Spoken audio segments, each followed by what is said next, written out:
Good evening बच्चों, कैसे हैं आप सब? आई एम वेरी श्योर बेहतरीन होंगे। ये वीडियो बेसिकली उन बच्चों के लिए, सॉरी, तो ये वीडियो मैं कह रहा था बच्चों, उन बच्चों के लिए है ये वीडियो जिन बच्चों ने अपनी एग्जीक्यूटिव क्लियर कर ली है और सीएस प्रोफेशनल को लेकर they are very doubtful whether they should start in the new syllabus और द एग्जिस्टिंग सिलेबस, जो हमारा करंट सिलेबस है। सो बच्चों, आप बहुत लोग सोच रहे होंगे कि सर इतने दिन तक वीडियो क्यों नहीं बना रहे थे बच्चों। तो मैं बेसिकली इनपुट्स ले रहा था, मैंने बहुत सारे कंपनी सेक्रेटरी से बात की और जो आईसीएसआई के immediate vice president, immediate president, past president है, मैंने उनसे ही बात की, देवेंद्र सर से, कि उनसे भी मैंने पूछा कि मॉड्यूल्स वगैरह जो है वो कब रिलीज़ होने वाली हैं। तो सर ने भी मुझे थोड़ा सा इनपुट दिया कि मॉड्यूल्स वगैरह कब तक रिलीज़ हो जाएंगी। एंड देन सर ने मुझे ये भी कहा कि वो भी एक वीडियो बनाने वाले हैं, तो उनका भी वीडियो ज़रूर देखिएगा बच्चों with regard to the syllabus. तो यहाँ पे मैं सबसे पहले अपनी राय कह दूँ कि सबसे पहले बच्चों सिंपल सी चीज़ है, जो हमारा करंट सिलेबस है और जो हमारा न्यू सिलेबस है।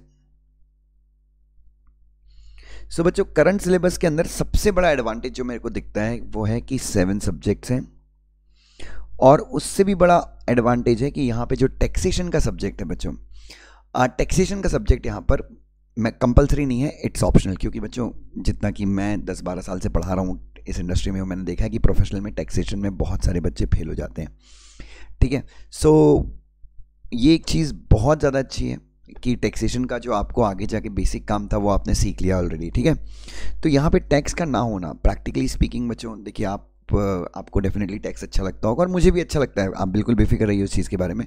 बट जहाँ तक क्लैरिटी पास होने की बात है, तो एक चीज़ मानिए कि टैक्स में बहुत बच्चे फेल होते हैं बच्चों।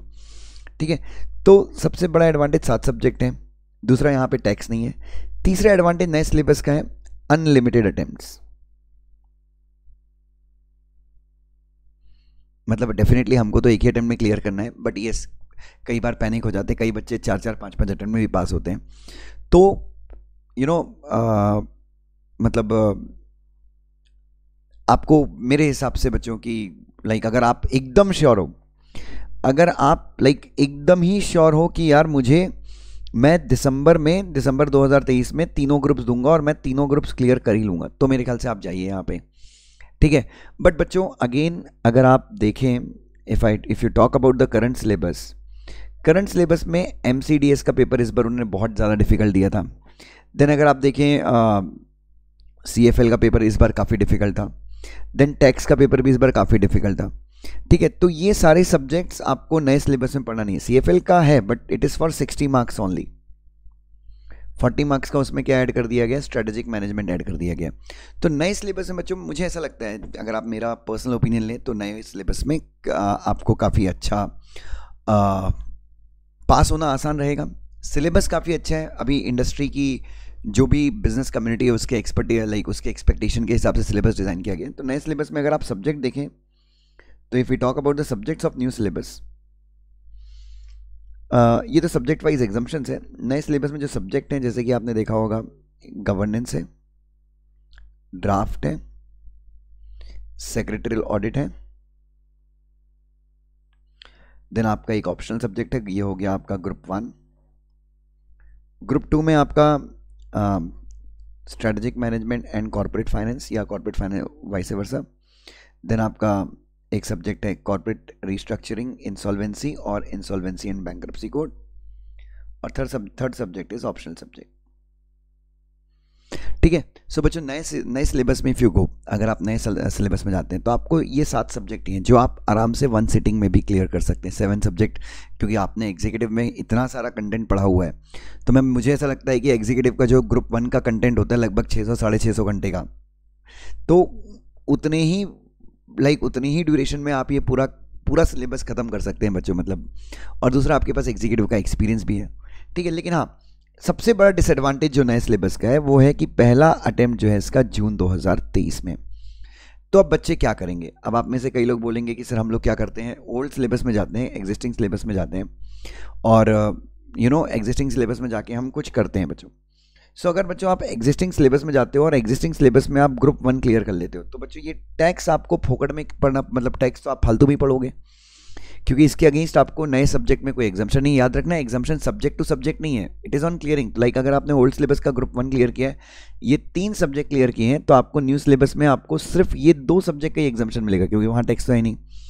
अगर आपने ओल्ड सिलेबस का ग्रुप 2 क्लियर किया है, तो आपको यहाँ पे एग्जाम्शन ये वाले सब्जेक्ट का कोई एग्जाम्शन नहीं है, ये आप फालतू में पढ़ेंगे। ठीक है, नॉलेज अपनी जगह है, बट डोंट बच्चों, नॉलेज है बट स्टिल क्यों मेहनत करना वहाँ पे। मॉड्यूल 3 में अगर आप तीनों सब्जेक्ट क्लियर करते तो यहाँ पर आपको कोई भी एग्जाम्शन नहीं है बच्चों, तो मतलब यहाँ पे भी आप 3 की मेहनत करेंगे बट एग्जाम्शन यहाँ पे 2 का ही मिलेगा। So what should you do, आपको करना क्या चाहिए? तो बच्चों जैसे कि आप अगर चाहें, अगर आपको नहीं आई, you are getting very desperate कि यार मैं खाली बैठा हूँ तो मैं क्लास शुरू कर दूँ, तो क्लास अगर आपको शुरू करनी है बच्चों, तो आप like you can begin with the classes. आपको क्लास प्रिपरेशन चालू करनी है तो आप इस सब्जेक्ट की प्रिपरेशन चालू कर सकते हैं, काफ़ी कुछ सिमिलर है। इस सब्जेक्ट की प्रिपरेशन चालू कर सकते हैं, बट इसमें NCLT रूल्स ऐड हो गए हैं और सेकेंड स्टैंडर्ड वाला पोर्शन हट गया है।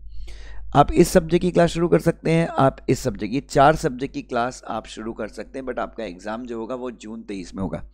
तो अभी मैं बोल रहा हूँ कि क्लास भी क्यों शुरू करने की, तो 6 मंथ्स के लिए आप इस टाइम पे, अगर मैं आपकी जगह होता है, मेरा भाई बहन होता, तो मैं उसको एडवाइस यही करता कि 6 मंथ्स के लिए you should begin your articleship from some partner, some firm, किसी प्रैक्टिसिंग कंपनी सेक्रेटरी के पास आप अपनी आर्टिकलशिप शुरू कर सकते हैं। एंड देन जून या फिर जुलाई में आप फुल फ्लेज्ड क्लासेस शुरू कर सकते हैं। तो आप जहाँ पे आर्टिकलशिप ज्वाइन करेंगे, आप पहले ही क्लियर कर दीजिए कि सर मुझे अभी 6 महीने के लिए चाहिए, और 6 महीने के बाद I will start preparing for my CS professional. तो मैं अभी 6 महीने के लिए, भले आप स्टाइपेंड कम दे दो, बट मैं 6 महीने के लिए शुरू करूँगा।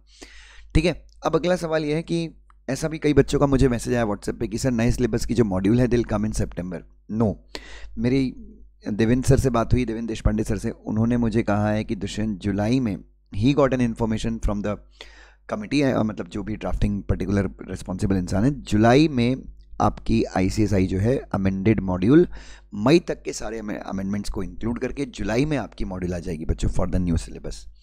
ठीक है, तो ये चीज़ है। उसके बाद कई बच्चों का ऐसा ही मैसेज आया कि सर हम न्यू सिलेबस में जाएंगे तो हमारे पास पास्ट के पेपर का कोई एक्सपीरियंस नहीं है। सो बच्चों आप लोगों ने ऑलरेडी एग्जीक्यूटिव दिया है, सो यू ऑलरेडी नो कि ICSI कैसा पेपर सेट करती है। और इसमें से बच्चों अगर आप सब्जेक्ट्स देखें नए सिलेबस के, तो नए सिलेबस के अगर आप सब्जेक्ट देखते हैं बच्चों, तो ये अगर आप सब्जेक्ट देते हैं तो ये तो ऑलरेडी है ही, ये भी ऑलरेडी है, ये भी ऑलरेडी है। ऑप्शनल में अगर आप देखो तो IPR तो ऑलरेडी है, इंसॉल्वेंसी तो ऑलरेडी है। ठीक है, यहाँ पे इंसॉल्वेंसी तो ऑलरेडी है, CRI ऑलरेडी है। ठीक है, और इसका जो ये है कॉर्पोरेट फाइनेंस, ये भी ऑलरेडी है नए सिलेबस, एग्जिस्टिंग सिलेबस में।